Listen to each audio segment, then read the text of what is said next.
Welcome to a football show on the 440 Sports Network. His name is Zach Lyons. My name is Braden Gall, brought to you by Sinkers Beverages and the Kingston Group, two great locally owned companies here, of course, in Nashville. Got some special stuff for you guys from Sinkers today, so stay tuned. We'll tell you about that in just a second. Lots of stuff to do today on the show. We like to do things a little differently, Zach, than everybody else in the market. We pride ourselves on that.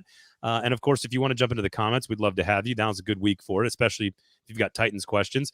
But we're gonna sort of focus on a big picture topic that I've kind of been tracking, like in my subconscious almost, watching football on Saturdays and Sundays all season. We had a very specific narrative about quarterback play, especially in the AFC, heading into the NFL season all summer long.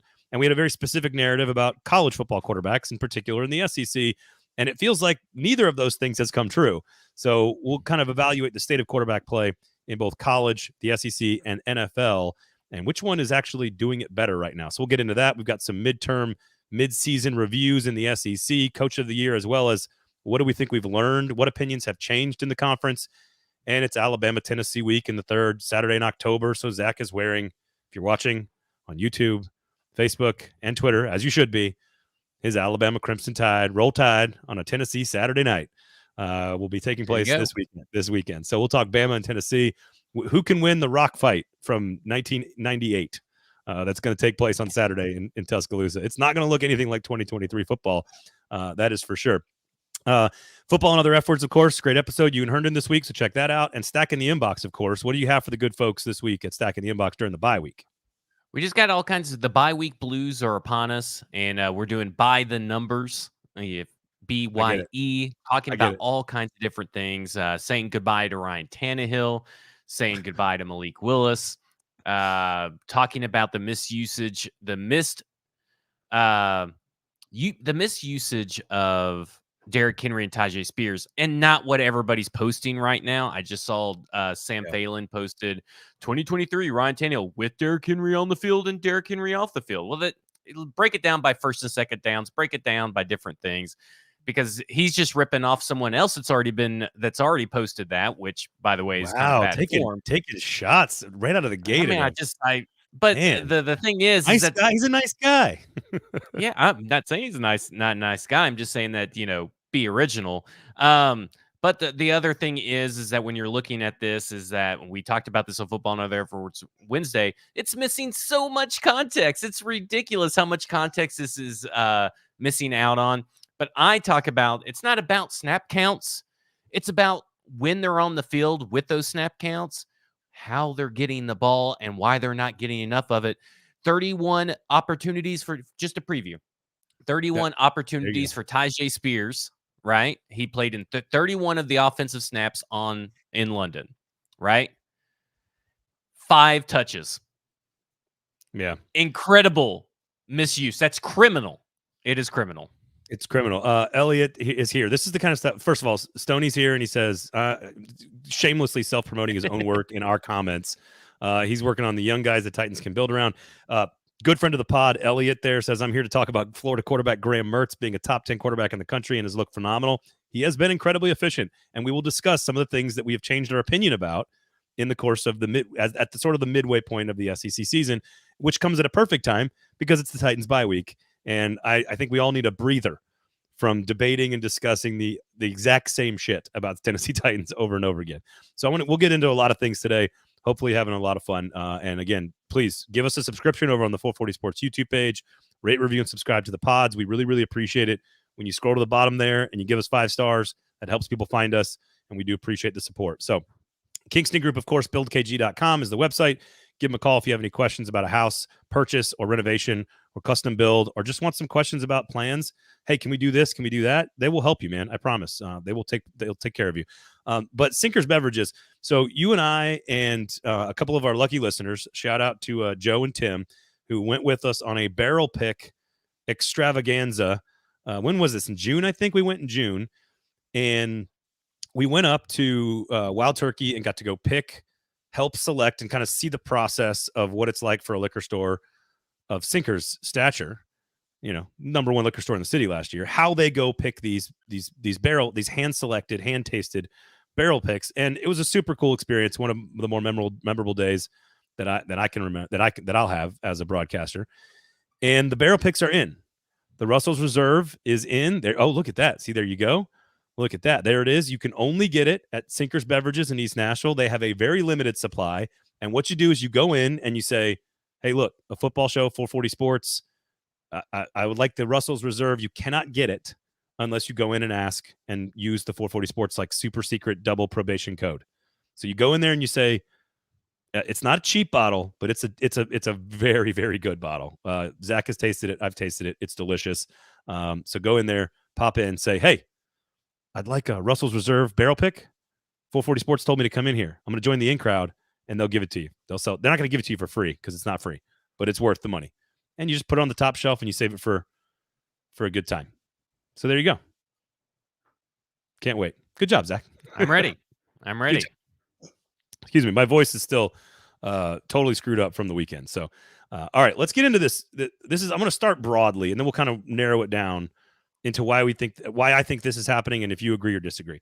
The narratives in the summertime, the conversations, the general assumption around the NFL was, oh my God, look at how deep and how historic the quarterback play is in the AFC in particular, and that we have all these young stars that are developing into these potentially dominant players in the NFL level. In college football, we had just lost all these stars. Bryce Young left. Anthony Richardson left. Hendon Hooker left, especially in the SEC. CJ Stroud left. Like, all these great players were gone. Yeah, we had a couple of good players out in the Pac-12, but by and large, quarterback play, huge question in college football and in the SEC. As it turns out, at this point of the year, which is still early for the NFL in particular, it feels like the opposite has taken place. That quarterback play in the conference and in college football is far better than I expected relative to their level of competition, of course. Like, I'm not suggesting that, some middle of the pack quarterback in the SEC is going to go throw the ball against an NFL defense, but relative to their level of expectation and competition, I think the quarterback play and the offensive prowess of the guys in college and even in the SEC have vastly over exceeded my expectations. And I find myself on Sundays watching quarterbacks going, what are we doing? And I remember last year, and some of this was injuries, but I remember last year there was it was like Taylor Heineke and Skylar Thompson and Andy Dalton and there was a number, there was one weekend where I could not believe who was starting in the NFL. And again, some of that was injuries. And it gets worse this weekend. I mean, there's more injuries piling up. I mean, is Trevor Lawrence even going to make it through the game? They're actually starting him. It's rough. It's a rough game out there right now. So before we get into the details, am I crazy for thinking that, feeling that, seeing that? We can get into the data and some of the numbers, but do you agree with where I'm coming from? I feel like it's inverted itself in just 7 weeks. Yeah, it absolutely has. And the reason for the NFL play and for scoring to be so low, I mean, we just saw one of the worst fantasy football weekends of the last 4 or 5 years. And I mean, this is how bad it was. And this is league wide. The Titans still somehow had the 12th best offense.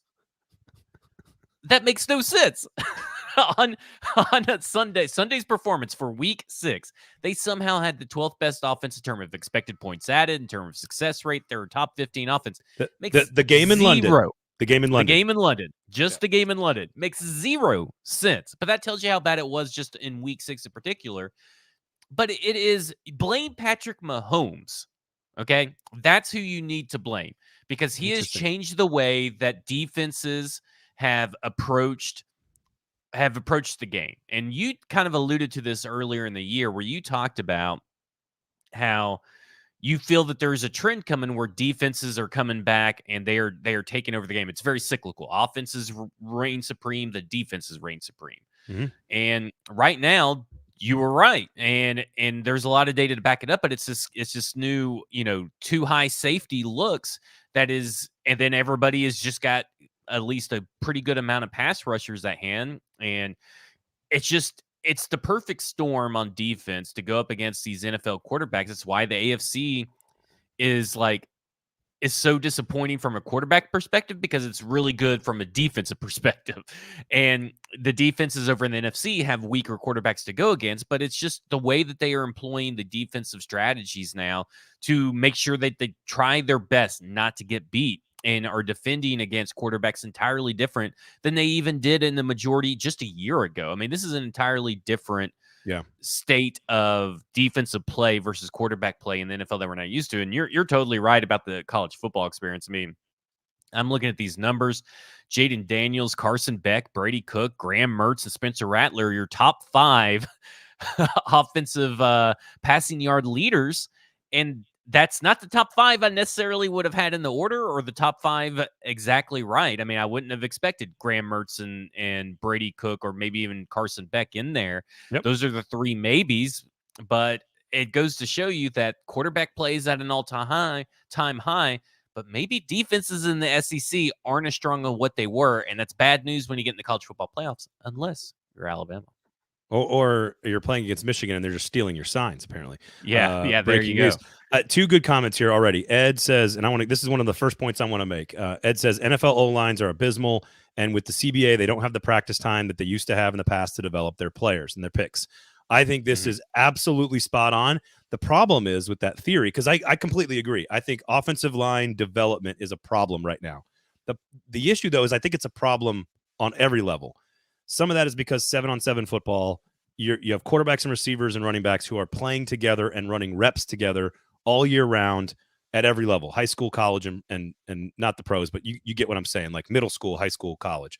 Through the developmental years, they're running hours and hours a week in the offseason of these reps. So they're a little bit more muscle memory developed, polished. You can't simulate blocking a defensive lineman in the offseason. You just can't do it, no matter what the level is, middle school, high school, or college, which means that the margin for error at the NFL level, this is where I do think it's different. A great quarterback can make up for a bad offensive line in college. A great scheme can make up for a bad offensive line in college a whole lot easier than in the NFL. You can hide that shit in college. You cannot hide it in the NFL. They will kill you for it and shine a bright light on it. So I do think offensive line development is a problem across the board in college, in all of football, but you can hide it easier on the college level. And I think that's what you're seeing with some of these quarterbacks in the conference and around the country. In the NFL, you have to have an elite trait of some sort, whether that is with your feet or with your quick decision making, aka your arm strength and your brain power, your brain processing here, to be able to make up for the deficiencies of your offensive line. In college football, that you're right, that threshold to make up the deficiencies is way, way lower. It's a really high threshold in Tennessee or in the NFL, and you see it on display in Tennessee Titans football, with the fact that right now, in fact, you could argue probably both parts of Tennessee football. I mean, Joe Milton, 100 their offensive line has taken a step back, but Joe Milton hasn't been able to overcome that. And when he does, you got receivers dropping the ball anyway. And Ryan Tannehill, Malik Willis, they definitely 100% cannot make up for the deficiencies in any way, shape, or form without schemed up help. And the scheme is fine. It's the personnel, and they can't overcome it. If you put maybe Lamar Jackson here instead of Ryan Tannehill in this current state of the offense that we're seeing, entirely different situation, in my opinion. But right now, Tannehill and Malik Willis can't get it done. And it's like that everywhere. I mean, Bryce Young is struggling. I think they picked the wrong quarterback. If you look at Frank Reich's career, he does better with C.J. Stroud, Will Levis-esque size and stature type quarterbacks. Their offensive line is abysmal, and they go and get Bryce Young. Now, Thomas Brown, who's now taken over play calling, maybe he can scheme up some stuff from Bryce Young, because we've seen glimpses of Bryce Young being what we thought he was being. I mean, look at Adam Thielen right now, is having a heyday at age like 33, I think is what he is, or something. But these situations that these young quarterbacks come into aren't typically ideal situations. They take a year or two to actually get their feet and get what you need in place, because there's a reason they're drafting so high, right? Like the team sucks if you're drafting so high. And so these quarterbacks are struggling. I mean, you can't really, like Trey Lance, he shouldn't have struggled, but he has a totally different issue. It's not the offensive line, right? You see Brock Purdy come into a fantastic situation, and he is lighting it up. And so it's all about the situation for these young QBs. And right now, you see more and more every year come into bad situations. But so I want to comment on Daniel's as well. Daniel says, for what it's worth, I've really been enjoying the defensive slot ball we've been getting. I agree, and if you like that style, Ohio State, Penn State this weekend is going to be disgusting and ugly and gross. It's going to feel like Andy Katzenmoyer versus Larry Johnson. And if you like that kind of ball, Alabama, Tennessee is going to be like that as well this weekend. And I would disagree with you on one point about the Tennessee Vols. I think their offensive line is actually almost as good. I think it's the Alabama side of the game this weekend where you see the offensive line has problems. Jalen Milroe has been sacked. Oh, I think yeah. he's This been sacked. JC Latham hype train that's going on is I'm a little out on that. But to your point, Jalen Milroe has, number one, the explosiveness to extend plays, and number two is hitting on big X plays down the field that allows Alabama to do just enough with a great defense in a slop fest rock fight, which is what Tennessee Alabama is going to be this weekend. He makes the big play. The difference for Tennessee is they can run the ball really well. 3 good running backs, pretty good offensive line. It's all the quarterback who cannot read the defense, make the play, make the throw. I don't think Tennessee wins the game, but we'll get to that in a second. But look around the NFL, and I noticed this during the Notre Dame USC game because there was a lot of scouts there for both Caleb Williams and Sam Hartman. And Caleb Williams played probably the worst football game of his college career. And a lot of it was on him. Notre Dame played sort of a slow, like pressured game where they were going to force you to pick apart a defense with your arm. And he forced a lot of plays. He got sacked a lot and he threw 3 interceptions. And there were scouts there from like Minnesota. Like what's interesting is like the Titans have a veteran quarterback they're moving on from. The Vikings have a veteran quarterback they're going to move on from probably. It sounds like I don't know. I mean, he's not waiving his no trade clause or something. Like that's the latest thing is that he expects to be here next year. Kirk Cousins expects to be in Minnesota next year. But the point is they don't feel like that's the guy that they want. Either way, whether they're stuck with him or not, Minnesota is efforting to move away from Kirk Cousins. That's a guy who's statistically one of the more productive guys in the league the last few years, but doesn't feel like it's that level, right? He's not the Mahomes, Burrow, whatever level. So there's a lot more I mean, Chicago Bears are a punchline now of whether or not Justin Fields is good enough or not. There are major questions about Jordan Love, I think, that are fair to ask. It's too early to really go down that road. But there's a lot of teams that feel like they have – I mean, you and I have talked about the Browns' mistake with Deshaun Watson. Like, he played good against the Titans, but, like, he hasn't lived up to the contract in any way, shape, or form. But he was way better earlier. So, again, why? Why is it all happening? And I think offensive line is a key. I think defensive strategy has changed, and people are attacking the league differently. And my question then to you is, what does that tell you about where the Titans should go moving forward? Oh, they have. I mean, there's a couple of different ways that you can take this question because we talked about it on Football and Other F Words. They need an elite pass rusher, right? So, like, you talk about where they should go. Okay. They need to go through defense as well as offense. They need elite pass rusher, and they need a step above Sean Murphy-Bunting, which Sean Murphy-Bunting has played an above average year this year at a rate. But they need the elite guy. They need the Sauce Gardner. They need the Trent McDuffie. They need a young guy that is the elite guy. They needed like the version of Caleb Farley we were promised we were going to get. They need that guy. And they need that and the elite pass rusher. And I think you're fine. You got someone at every level that can help you. On the offensive side of the ball, I think their idea of building the offensive line was through pass blocking is a great strategy. Unfortunately, free agency dictated that strategy was not going to work because you had a limited you had your own limited resources as far as salary cap, cash on hand, all that kind of stuff, and an even worse set of limited resources on the offensive line. So you got time to figure who is going to work for 11 games on the offensive line. NPF, you know what he was last year at right tackle. If he shows improvement at a left tackle, wherever you may put him, you got Radens, you got guys on the field that you have 11 games to see what you got. Okay. So then you got to build that offensive line. And then on top of that, you're likely losing DeAndre Hopkins next year, even though I think they should keep him. They have the right to keep him. I don't know if he'll be amenable to that. You may not be traded. He may not appreciate that, but I think that you got to keep DeAndre Hopkins, and then you're still got to look for at least 2 more wide receivers because you don't have the wide receivers on this roster right now.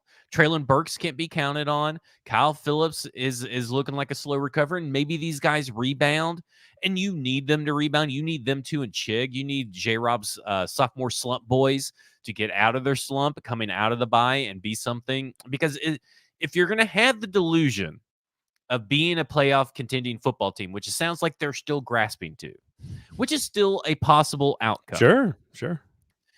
Those 3 guys have to step up. Yeah. They absolutely have to. You're not winning the division, even though you're favored in 7 games down the stretch. You're not winning all 7 of those games. If those 3 guys, you at least need 2 of those 3 guys to step up. But in the future, if those guys don't, you're in a bigger hole than you were coming into this year at the pass catching position. And you have to have that because right now, there's no reason not to start Will Levis. I don't even care if playoff aspirations are your hope. Behind that offensive line, he can maybe make plays that Ryan Tannehill can't with his feet. You can devise and scheme up different plays that you can't with Ryan Tannehill to get him out of the pocket. Right now, Will Levis gives you probably just as good as an likelihood of winning games, especially these games coming down the stretch, as a Ryan Tannehill with a bum ankle. Yeah. So that's all. It's an elite pass That's rusher, it. a top flight corner, the they entire gotta do a offensive bunch of line, a pass catcher. So that's all. That's all they got to do. That's it. What's it? Daniel says something. He's wondering relating to the quarterbacks. Would Will Levis have been the first quarterback off the board in 2022 ahead of Pickett, Ritter, and Willis? And the answer is unequivocally yes. It's not even close. I think you could have made an argument for, I guess, Pickett, but there's no way that No. that he's not better than Ritter and Willis and goes higher. No, well, I mean, I don't think it's even a debate. Here's what's interesting, though, and this is sort of kind of where I wanted to take this, because if you're playing this, I don't think that this cycle of defense in the NFL is going to be long. The offenses always come back with something better, right? You're looking at these, like Miami and Seattle in particular. Watch what they're doing in the backfield.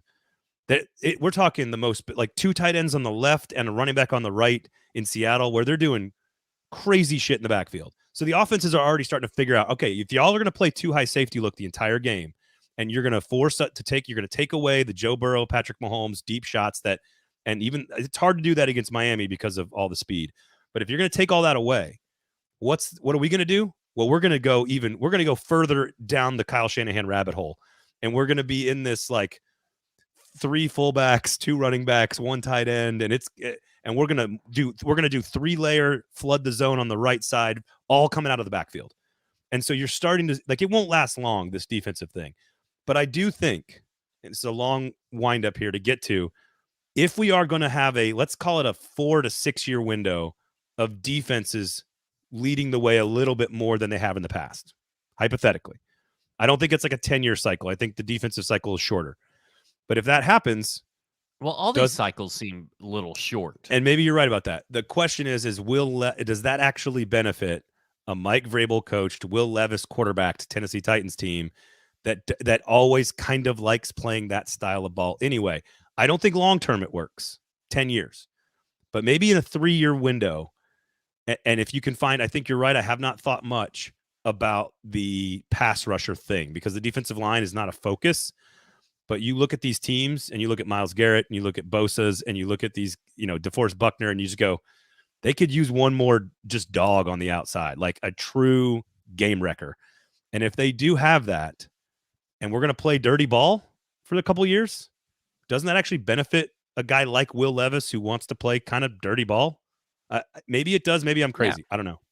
Well, I mean, we don't really know what NFL Will Levis is, right? Like, we've seen some quarterbacks that come in that can do things differently because they have the arm strength, they have the mental capabilities, they have the athleticism. I'm not saying that he's any of these things, but we don't know what he is, and it's time to find out what he is. Let's fucking have some fun. Like, these last 11 games, can we have some fun on the field?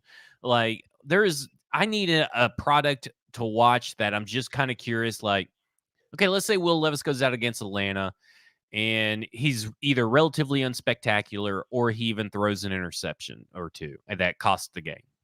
I'm still excited for the next week to see what he does because you don't know what Will Levis is yet. I mean, you still have a lot of time to figure out what Will Levis is. So, like, at this point, I do think it benefits Will Levis at maybe this style of play, but it also does not benefit Will Levis in this sense that they'll likely create more turnovers off Will Levis, right? Yeah, Like, maybe. I mean, he's got the skill to just turn the ball over or fumble, and maybe this is not a good time for Will Levis. Maybe Yeah, I know. a time where defenses aren't that good. Like, this is great for the team, but not good for Will Levis potentially. No, I totally see both sides of it. Interesting point from Ed, actually. And I had not thought about this. Wouldn't Amy Adams want a more attractive product for the new stadium? Now, I will say 2027 is a long time from now. And the last sort of point on this quarterback situational conversation is Drake May is the guy. All right. I want everyone to hear it. Drake May is the guy. You want Drake May first out of North Carolina if you are picking a quarterback. If the Titans are that bad and they learn that Levis is terrible and he's doing all the things you're talking about in the turnovers, and some of it's not his fault, but like it is what it is, and they are a 3-win team this year, or even a 5-win team, and they have a chance to move up and get somebody, it is not Michael Penix, it's not Bo Nix, it's not Caleb Williams, it is Drake May. That is the dude in this class coming up. It doesn't mean there's not a lot of really good options, because if you watch that Oregon-Washington game over the weekend, which I hope everybody did, that was as fun and as well played a football game as you'll ever see in college football. It's the best game of the year I've seen. It was awesome. I don't think these guys in the SEC have been way better than advertised. Graham Mertz at Florida has been great. Brady Cook has taken a huge step forward. There's a lot of guys that are better than we expected. Jaden Daniels has been near perfect for LSU. Jackson Dart's been very, very good for Ole Miss. I don't see NFL in any of those guys. I just don't. So while it's way better in college and more enjoyable to watch in college, I don't think any of those guys are NFL caliber. I think the guy you need to watch is at North Carolina. That is the guy that I think is better than everybody else.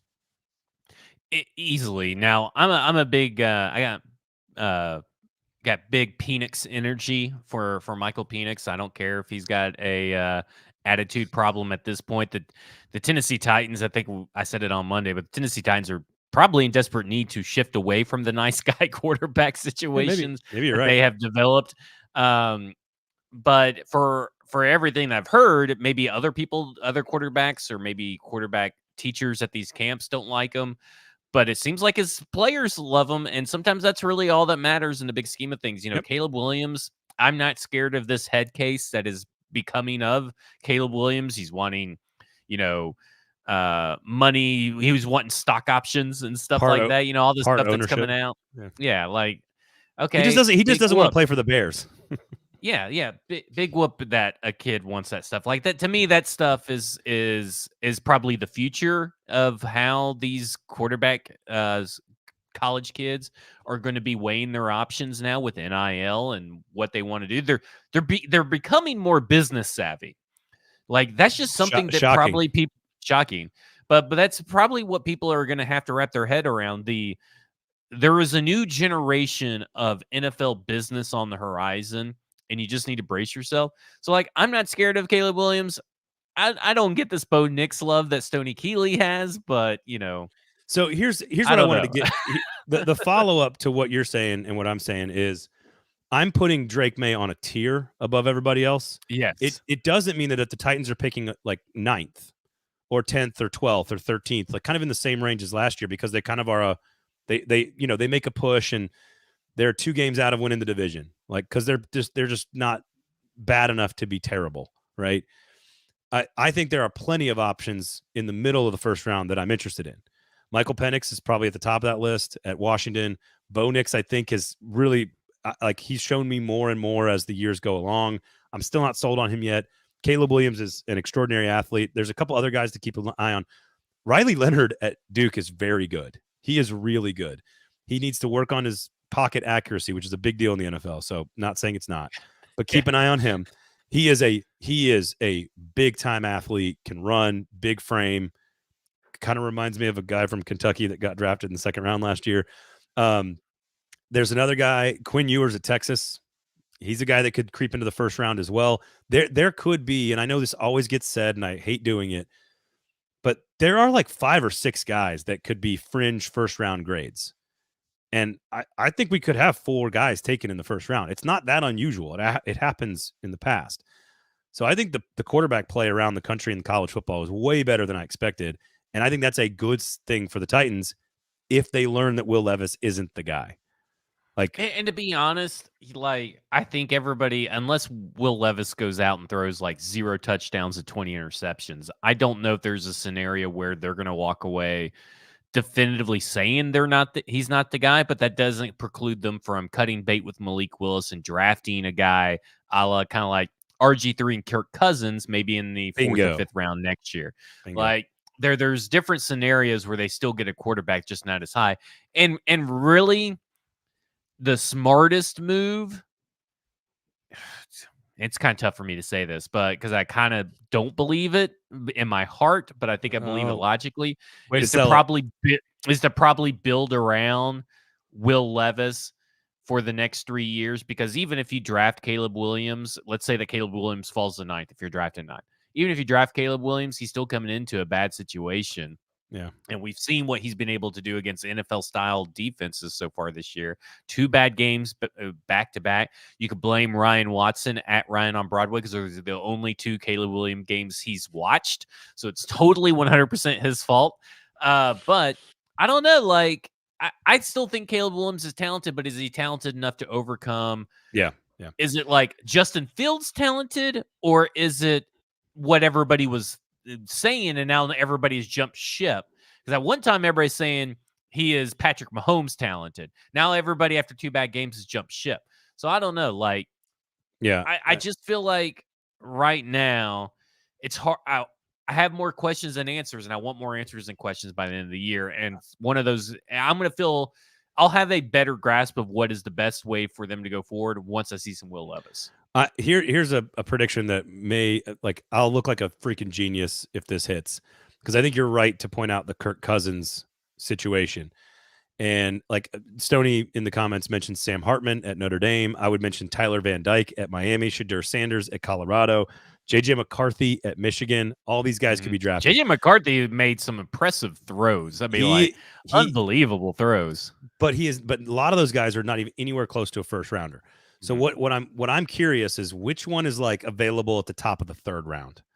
Like not me. I think Kirk Cousins a 4th round pick. I want to say like first pick of the 4th round, 5th round.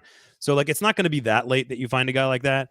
But I do think in this draft coming up, there could be like 12, 13 quarterbacks taken. Michael Pratt at Tulane's another one. 4 or 5 maybe in the first round, maybe a couple in the second round. But you could get like this if Riley Leonard, for example, and I'm not campaigning for him, but I'm just using him as an example. If he is available at the top of the 3rd round, that is a guy that could absolutely play 10 years in the NFL. If he gets the right coaching, he has the skills to play in the NFL.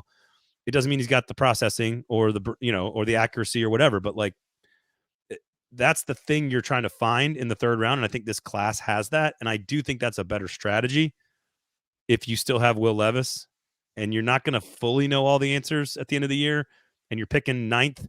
You probably want a left tackle or a pass rusher, right? And then you come back in the 2nd round. Maybe you get a corner and a receiver. And maybe in the 3rd round, that's when you go, oh, look who's available, Riley Leonard or whatever. And so I think that. But you need more picks, though. If you're going to go that route, you need to start selling some veterans. DeAndre Hopkins is available. Christian Fulton is available. These guys are available. Trade them. That's where I'm at. So anyway, I thought this was, I think number one, enjoy the quarterback play around the country in college football. I would say just anticipate and enjoy what the next wave of offensive creativity is going to look like, because I think defenses have kind of started to settle in a little bit with these new quarterbacks. And I'm telling you, watch the backfield in Seattle and the backfield in Miami and how they're doing things. And I don't think Tim Kelly's like all that far off. Like, I don't think he's that far off. I don't think he's like some offensive genius yet, but he's doing creative stuff in the backfield too. Stuff that we haven't seen the Titans do. So I'm trying to watch big picture trends and see where the game's going. And that I thought Let's spend some time on that today before we get into Bama and Tennessee down in Tuscaloosa. So there you go. Stinkers Beverages, Kingston Group, of course. We do appreciate it. Their support. Go to Sinkers, check out that brand new Russell Reserve. Tell them 440 Sports sent you, and they'll sell you a bottle. Accesses. They have very limited supply. It is a very nice bottle of bourbon. It's a great gift for anybody for the holidays. So if you want to go ahead and get one now, go ahead and get it now while supplies last. It is a delicious bottle of whiskey. You're going to love it. So go check it out. And of course, sign up for the In Crowd, Nashville's #1 liquor store in 2022, as voted on by the readers of the Nashville scene. Kingston Group, buildkg.com. You guys know the drill with them. They're Nashville's locally owned custom home and remodeling firm. I'm just going to start. I don't love predictions. I think they're kind of silly. But 24-13, Alabama wins. 1X play by Jalen Milroe. Total rock fight. Tennessee tries to run the football, actually does it pretty well. Jalen Milroe's under pressure most of the game because Tennessee's defensive line's pretty good. It feels a lot like the Ole Miss game, but Tennessee's a little bit better at running the football, and Joe Milton can't make an X play. Did I just ruin the whole game for everybody, or is that too obvious? Well, I think that it's probably true, but I also think that that Alabama's formula is starting to click, and it's not perfect. It's not the days of Derrick Henry and T.J. Yeldon and all those guys that were just going off, but it's getting there. They got to figure out a good divide between having Jalen Milroe run it and having the running backs run it. Which running backs? It's kind of like almost Tennessee Titans. Like, which running back are you going to actually give the ball to this week? But I think Alabama's going to get into the 30s. And as far as points, and I think it'll be 30 something points to 20 something points. Like, that's kind of how I feel, whether that's 30 and 20 or 32 and 21 or whatever you want to call it. I just kind of feel like that's where it's going to be at. I think it's going to be almost a 10-point swing for whatever team wins, and I think it's going to be Alabama because Joe Milton is just terrible. And if you put Nico, who is 90 pounds out there against Alabama for whatever crazy reason, that because I've heard people like, what point do you go to Nico? This should not be the game you go to Nico to, by the way. No. Vanderbilt. He will get split in half. Like, he will just, like, there'll be two his torso up there, and his his legs are going to be over on the sideline. Like, it's going to be dead. And I just think that hopefully, I know there's like 10 UT fans that I know that have realistic expectations for the season, but I also know that means that there's over 100,000 that have not had realistic expectation over the season. And they at this point, I don't know of any Tennessee fan that really thinks they're going to go in to Tuscaloosa and win this game. What's fascinating is a lot of times really great coaches can take a game that looks a certain way on paper, and they can do the thing that you're not expecting, right? And I'll Alabama LSU 2011, when they played in the national championship game, the second time after the famous 9-6 game. I actually, and I've got receipts on this. I predicted a sophomore starting quarterback AJ McCarron would be the MVP because I said that what they learned about that loss in Tuscaloosa 9-6 was that they were going to throw the football early on downs back when college football was still a slow game. And they were going to throw it early and attack LSU's defense, in particular, Tyrann Mathieu. And he won the MVP of that game because they threw the ball early, because they did the exact opposite of what LSU was expecting, and Les Miles is a terrible coach. So they fixed it, and they did it in that championship game. So that could happen here. And I don't know if Jalen Milroe is far more likely to be that player than Joe Milton is. But if it's on paper and the game is just the way it looks on paper, Alabama cannot protect the quarterback, but the quarterback hits on X plays all season long. 2 or 3 big plays every single game. Joe Milton, they can run the football, but he can't connect on those plays. Both have very good defensive lines. Both are going to stop the run and pressure the quarterback. On paper, I can't figure out a way how the game plays out differently than how it looks on paper, because Joe Milton does not have the ability to make those throws. Now, unless they start hitting those like intermediate routes, maybe. If Jalen Milroe can hit the intermediate routes, which they did against Texas A&M, maybe it changes. But I just don't, like, it's one of those games where I go, this is what it looks like on paper. I don't see how it's not Yeah. gonna. I don't see how it. Alabama all of a sudden is gonna just like the Alabama offensive line is just not all of a sudden gonna figure out how to block people against the best defensive line they probably will have played other than A&M all season. Like they're not gonna just figure it out. Like they can't block anybody else. So Tennessee's defensive line is gonna eat. Yeah. But you know what? No one stopped Tennessee's running game either. And Joe Milton hasn't been able to complete passes down the field. And Jalen Milroe does every game. I just don't know why any of that's going to change this week. So I could it'd see be it being interesting to 30 see. to 20. They got to give if the Tennessee wants to win, they have to get Jalen Wright involved. A heavy dose of Jalen Wright is how you win this game if you're Tennessee. It's not a heavy dose of Joe Milton. It is Jalen Wright, punt if you don't get the first down. Well, Like, and that is what you should be doing. Dylan Sampson is really good, number 6 in the backfield, and Jabari Small's really. They have 3 running backs that are very good. But I agree with you on Wright. Here's the wrinkle that could be different. A lot of power designed football running with Joe Milton. That could be They did a little bit more of that against A&M last week. If you can get on the edges with the running backs and then go power football a la Cam Newton-ish, right? Like just like you're okay with 4 yards, right, from your quarterback, and you're willing to run him, like 12, 15 times. That could be a wrinkle that Josh Heupel could evolve into. But I think they have to have something special to win the game. Otherwise, I think it's, like I said, I think it's 24-14. Alabama wins, very similar to Ole Miss. Tennessee has to play perfect game to win the game. Yeah. No penalties, run the football, pressure the quarterback. You can't give up big plays, which I don't think their secondary is qualified to do. I think Bama wins. I think Tennessee's right on track to be the 8-4, 9-3 team. I thought they were, because the quarterback doesn't make a difference. So I will say this: Alabama's allowing three yards per carry on the ground. That's pretty good. And no, they're very it'll good. be interesting. It'll be interesting to see what Tennessee is able to do in the rush attack. Because if they have to rely on Joe Milton because they're not getting anything in the running game, which may be what Nick Saban wants to do. Like, don't you want, if you're Alabama, don't you want, with no Brew McCoy, to just sell out to stop the run and make Joe Milton make mistakes? That's what I would do. I don't know why you wouldn't. I will say Texas A&M was the number 1 rushing defense in the conference last week, and Tennessee ran all over them. So I do think they're going to have more. There's something stinky in Texas A&M. I think you're right, but I think they will be more successful running the football against Alabama than probably anybody else against Alabama. I would say that's probably right. But to your point, I think you're right. Nick Saban will have a plan for that, and it will involve forcing the football down the field. The question is, can you actually complete the pass? That's the question. And the biggest question to me is, will the penalty stop for Alabama? Or Tennessee. Or Tennessee, but I don't really care about Tennessee. I want the penalty to stop for Alabama. And that's to me is like a big question I've had all year long, is like, when will these penalties fucking stop?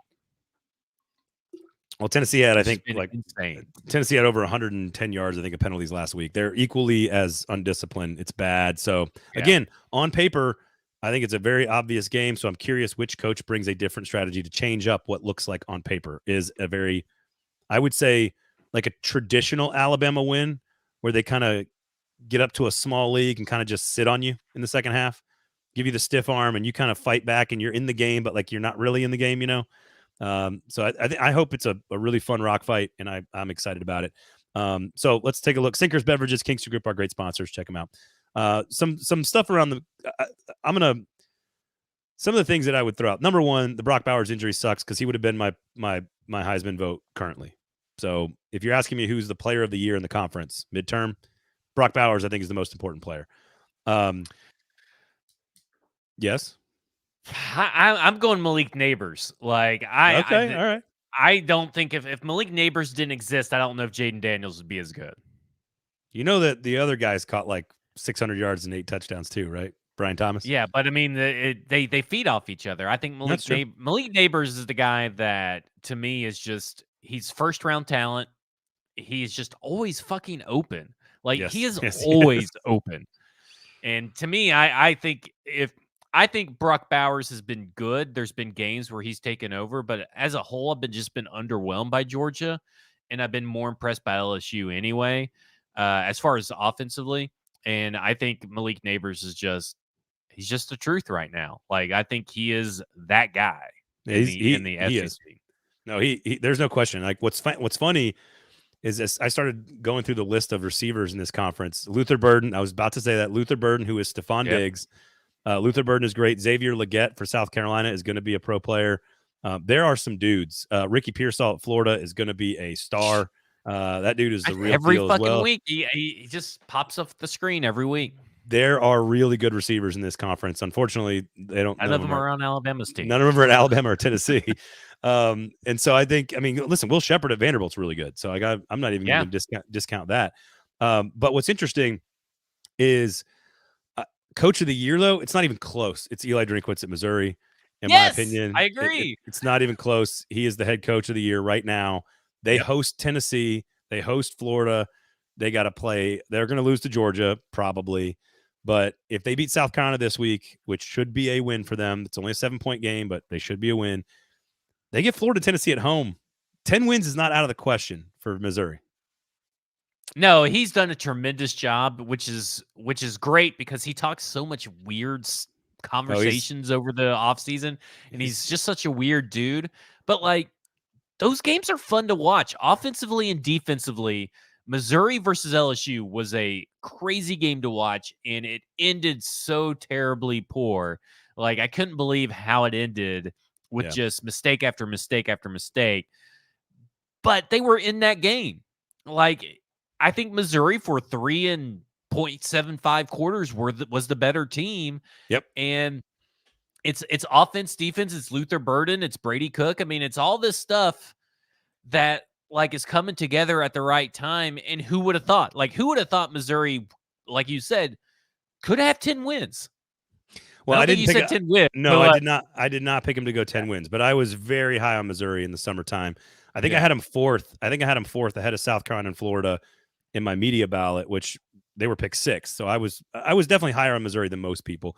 I think the things that I've changed my opinion on, and we're talking sort of like midterm exams here. Certainly, Billy Napier, his stock has risen at Florida. Graham Mertz is playing the best football of his life. And what's interesting is, to your point about Missouri, and I do think Josh Heupel is doing some of this at Tennessee. I'm not sure if it's happening with Tommy Rees at Alabama, which is the interesting question. Eli Drinkwitz, for all of his weirdness that I agree with you on, he realized the situation and he took a step back. He hired Kirby Moore way earlier than Jimbo Fisher hired Bobby Petrino.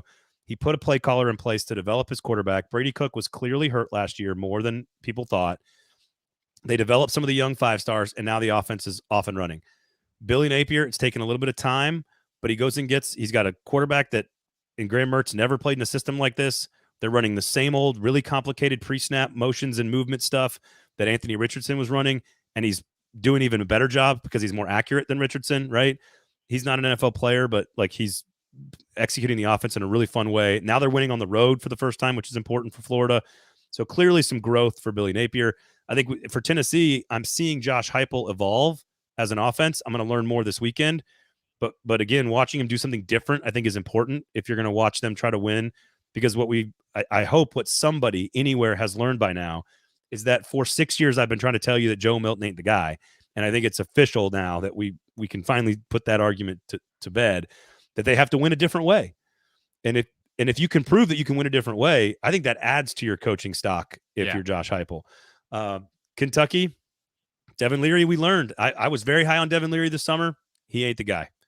He is the offensive scheme. You know what it reminds me of watching Kentucky? The Titans. Yeah. Like the scheme is sound. The players are open. The running game works. And the quarterback can't get the ball to the right place. Like that's what I'm seeing out of Kentucky.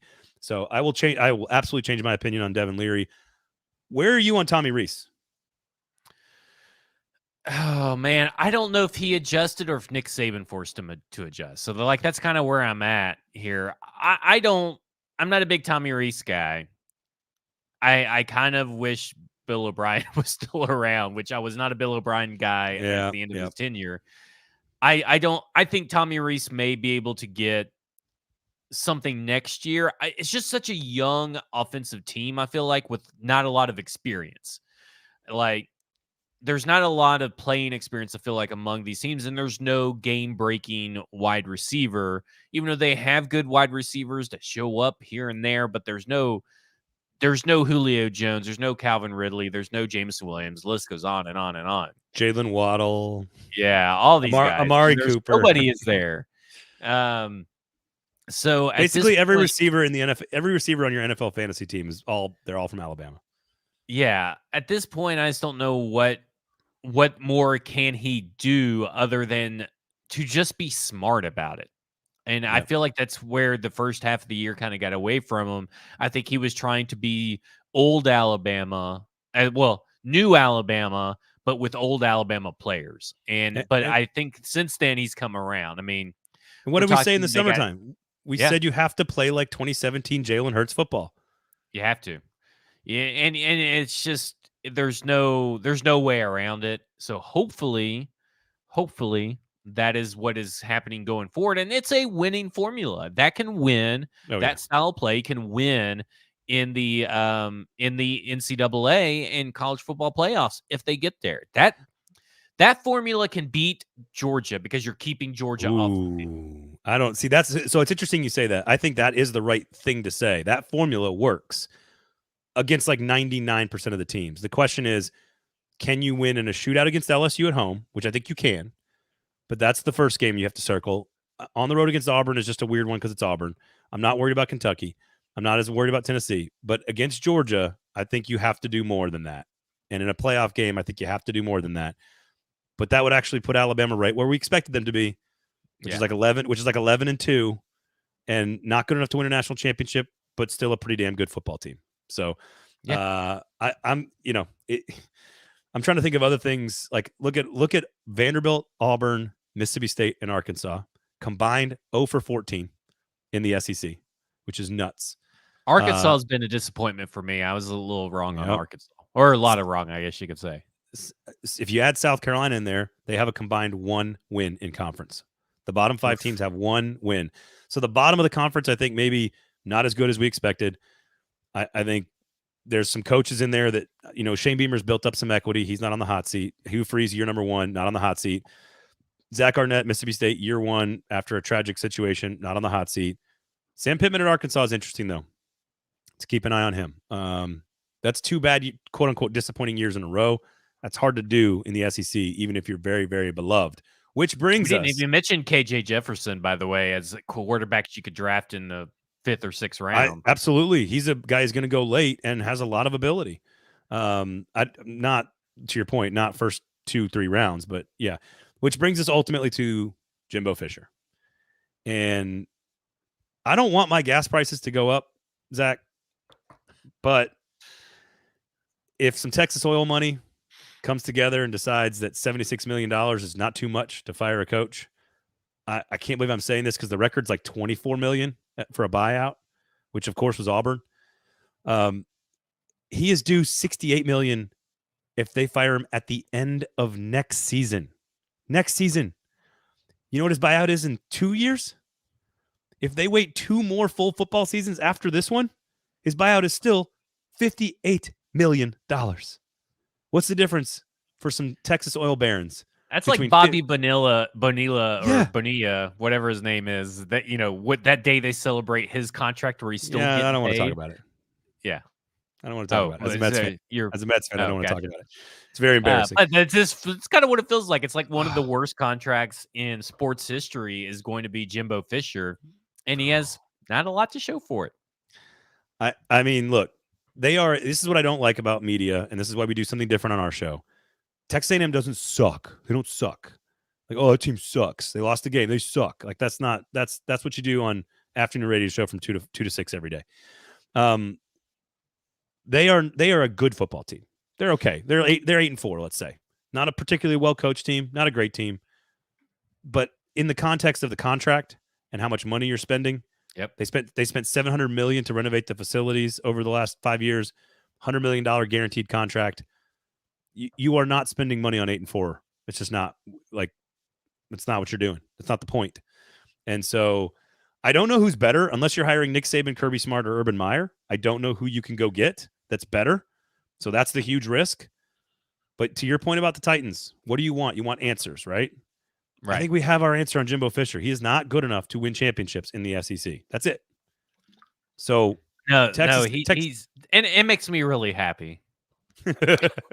It makes me their demise just makes me so happy that they struggle to put together wins and struggle to stay consistent is just my favorite thing because those little guys in the overalls that clinging and clanging and yelling and the yell squad or whatever they are.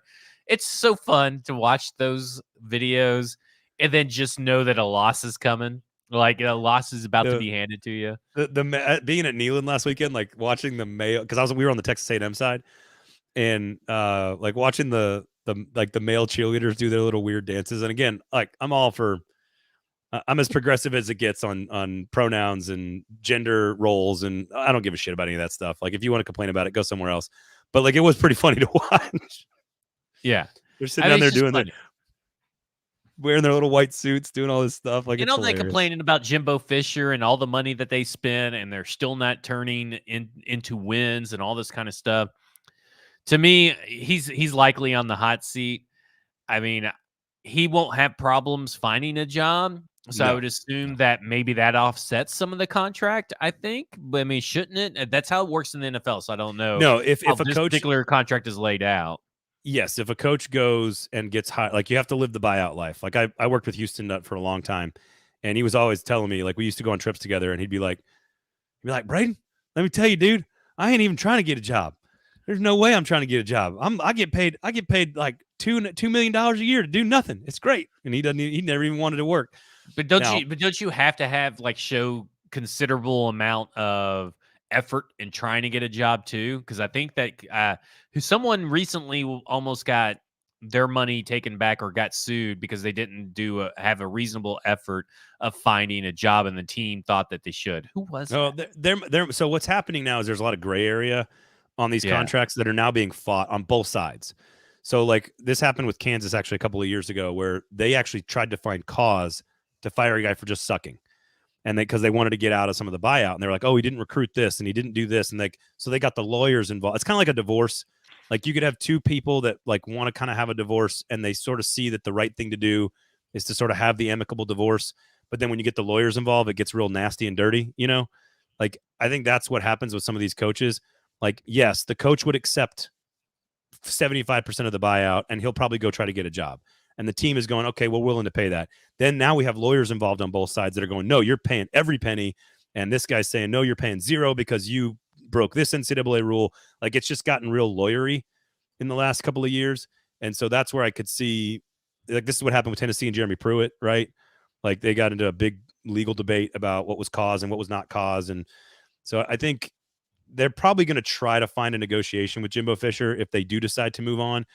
Speaking of Riley Leonard and Duke, Mike Elko, former defensive coordinator at Texas A&M, a hot name in the coaching ranks right now. If they want him, they probably have to move this year. And there's still questions on if that guy can recruit like at the same level. So like there's no guarantee for you to you could spend $70 million to pay a guy not to win, and you could go hire somebody worse. Like it's just it's crazy. That's where we're at. That's where we're at with Texas A&M. All right. We will be back on Monday, of course, to talk all things Titans, getting ready for Atlanta, and, of course, recapping all the things from the SEC weekend. Enjoy your weekend. Sinkers Beverages, the Kingston Group, Stacking the Inbox, F Words Pod, 440 Sports Network. Josh Mancuso, by the way, who's the comedy guy that does all the cool stuff on Twitter about SEC teams.